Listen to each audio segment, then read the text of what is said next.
Assalamualaikum warahmatullahi wabarakatuh.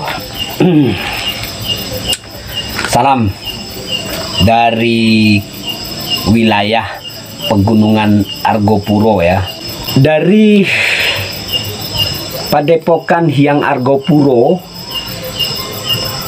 saya berpesan, marilah kita saling mengerti, marilah kita saling memahami apa dan bagaimana kehidupan. Sebenarnya kesaktian itu sudah dari dulu ada ya. Dari zaman kerajaan dahulu hingga saat ini itu sudah ada dan sudah menjadi budaya ratusan tahun ya, bahkan ratusan tahun. Coba bayangkan,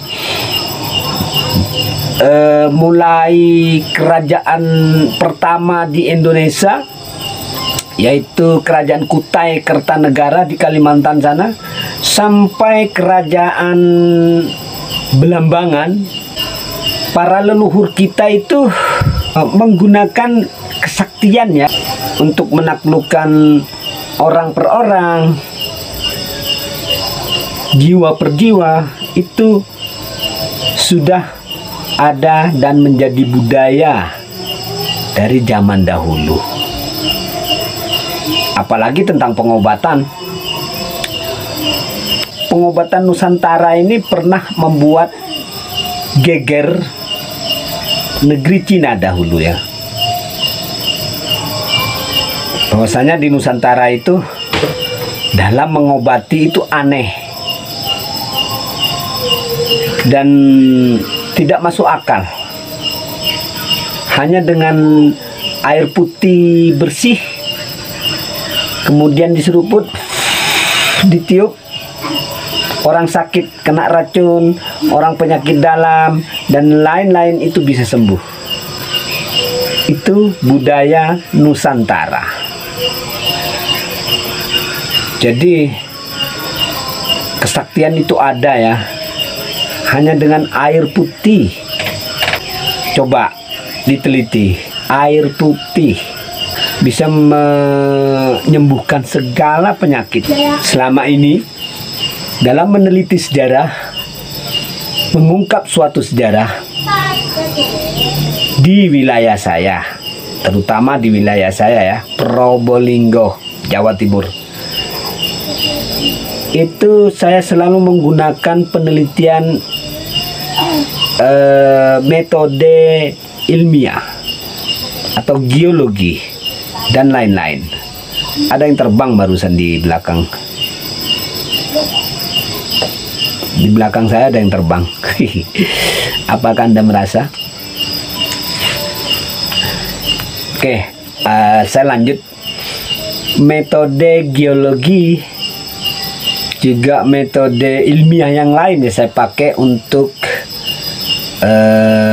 meneliti suatu objek yang bersejarah di wilayah saya. Juga tak lupa menggunakan beberapa catatan kuno yang dicatat oleh para leluhur kita dahulu. Di antaranya Kitab Akeman.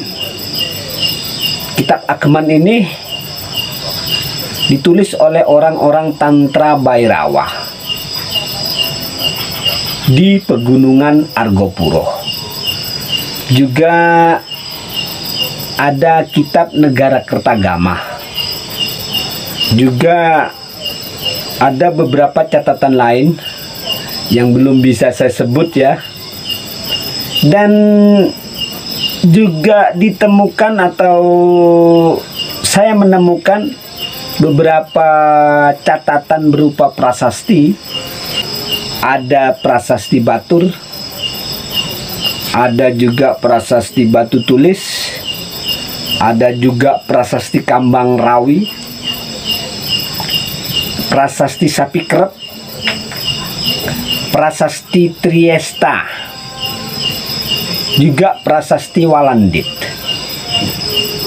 Ini ketika saya baca datanya atau catatan yang tertera pada prasasti, kemudian saya gabungkan atau saya cek tulisan yang ada pada prasasti dengan catatan kuno yang saya sebut tadi ya. Ternyata memang sinkron dan cocok, datanya cocok. Lalu diperkuat oleh bukti-bukti sejarah yang saya temukan di lapangan. Di Probolinggo ini, di Probolinggo sendiri ya, di Probolinggo sendiri saya sudah mendata ada sekitar 150 bukti sejarah sebagai objek penelitian saya selama ini. Kemudian dari hasil penelitian saya tulis dalam sebuah buku. Seharusnya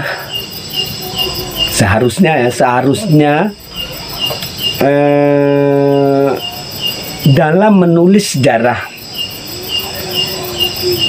itu menggunakan data. Tentunya data-data kuno ya, bukan data-data yang baru. Juga bukti sejarah. Karena banyak sekali pada zaman sekarang ini tulisan-tulisan sejarah atau buku-buku sejarah yang semuanya palsu. Kenapa saya mengatakan palsu? Karena mereka dalam menulis sejarah menitik beratkan kepada beberapa kitab yang ditulis jauh pada masa-masa kerajaan. Bahkan kitab tersebut ditulis pada masa kolonial ya, seperti Babat Tanah Jawa. Babat Tanah Jawa. Kemudian kitab Pararaton. Kitab ini, dua kitab ini sebenarnya ditulis pada masa kolonial Belanda antara tahun 1500 sampai tahun 1600-an ya saudara. Ini banyak yang digunakan oleh para penulis sejarah sebagai sumber referensi cerita sejarah tentang kerajaan Majapahit, tentang kerajaan Singosari. Di sini agak luputnya, karena kenapa saya bilang luput? Karena ketika saya membaca kitab Pararaton, juga Babat Tanah Jawa, ini saya baca, isinya saya baca, kemudian coba saya cari bukti sejarah yang dikatakan tulisan yang terdapat dalam kitab. Seperti contoh, ketika kitab tersebut menceritakan tentang suatu tempat atau suatu lokasi, maka lokasi itu harus ada bukti sejarahnya.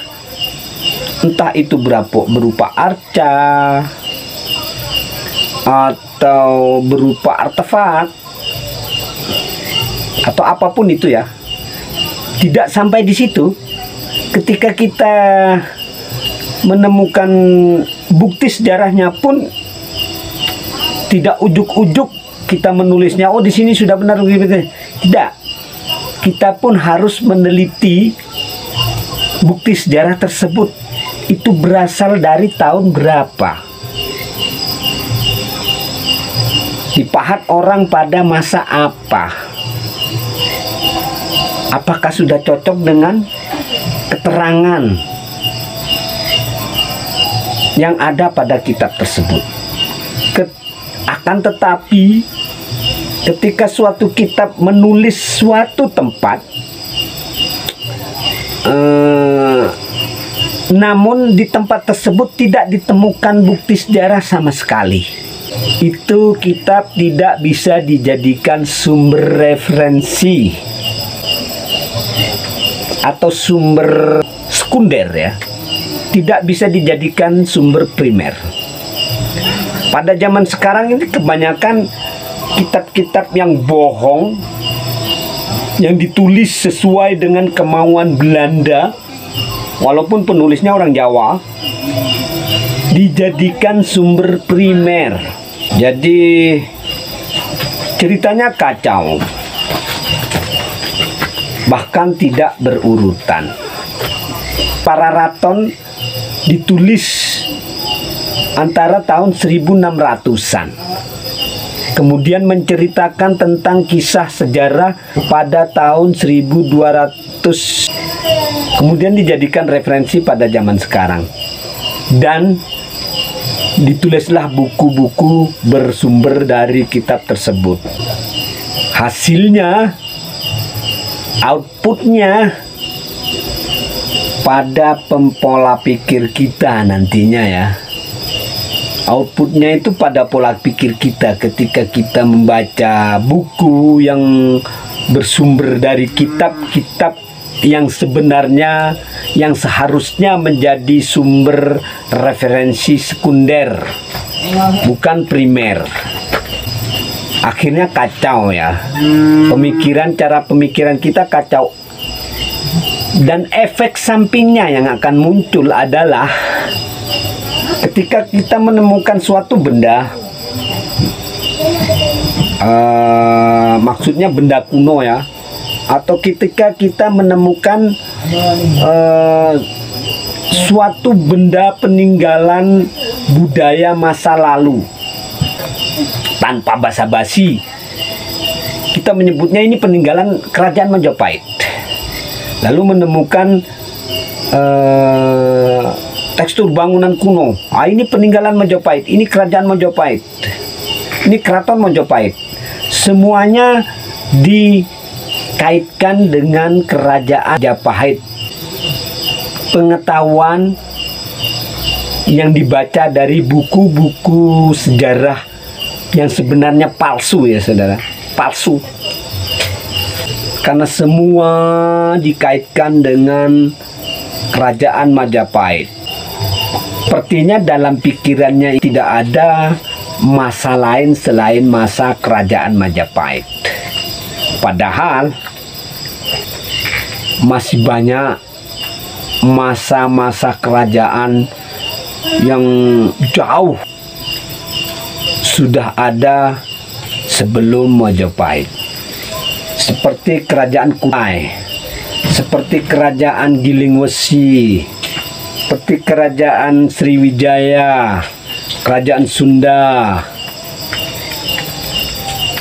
Singosari, dan lain-lain. Itu masih banyak lagi yang menghiasi, yang pernah ada di Nusantara atau yang pernah ada di tempat Anda.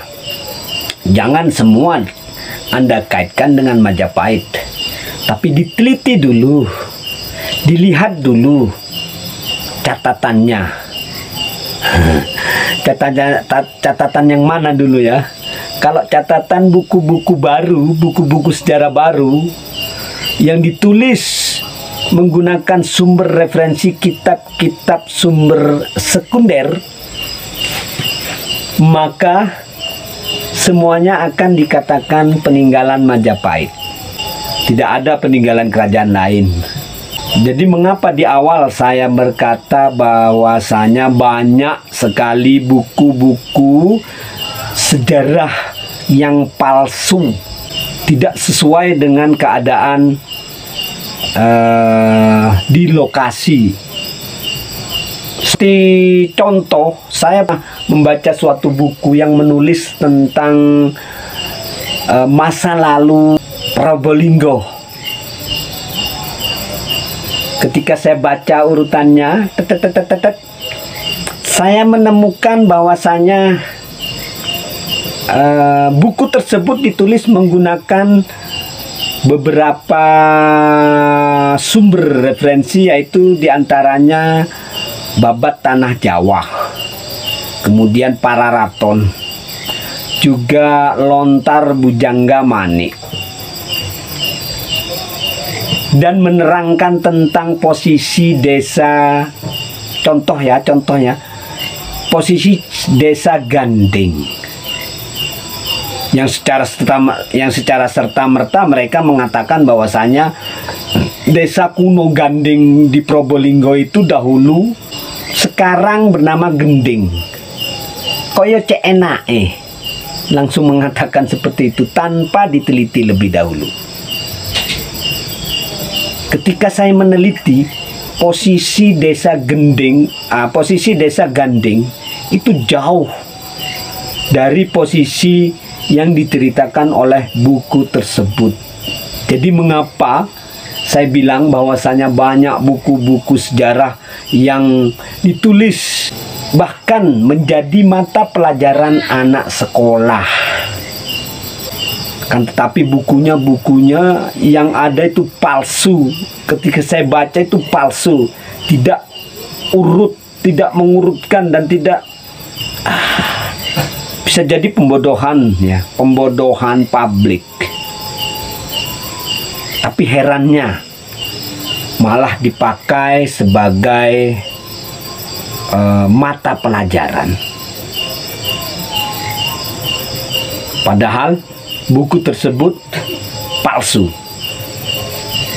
atau tidak baik dalam menceritakan sejarahnya, karena tidak sesuai dengan bukti sejarah yang ada. Cobalah kita dalam menulis sejarah, dimanapun, siapapun kita, dimanapun Anda, dalam menulis sejarah, dalam menentukan suatu tempat yang bersejarah, bacalah dulu beberapa catatan kuno atau sebagai sumber referensi, sekaligus cari bukti sejarahnya. Setelah menemukan bukti sejarahnya, dilihat dulu, diteliti dulu bukti sejarah tersebut buatan baru atau kuno. Banyak sekali sekarang barang-barang palsu, ya. Buku-buku sejarah palsu ini sangat berbahaya, ya.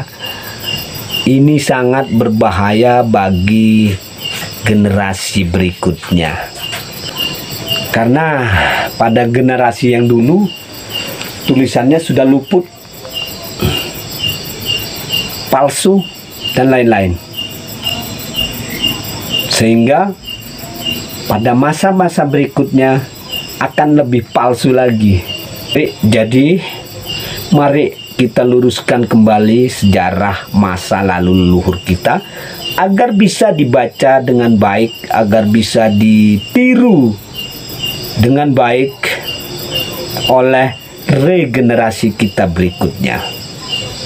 Sampai jumpa pada pembahasan berikutnya. Wabillahi taufiq wal hidayah. Wassalamualaikum warahmatullahi wabarakatuh.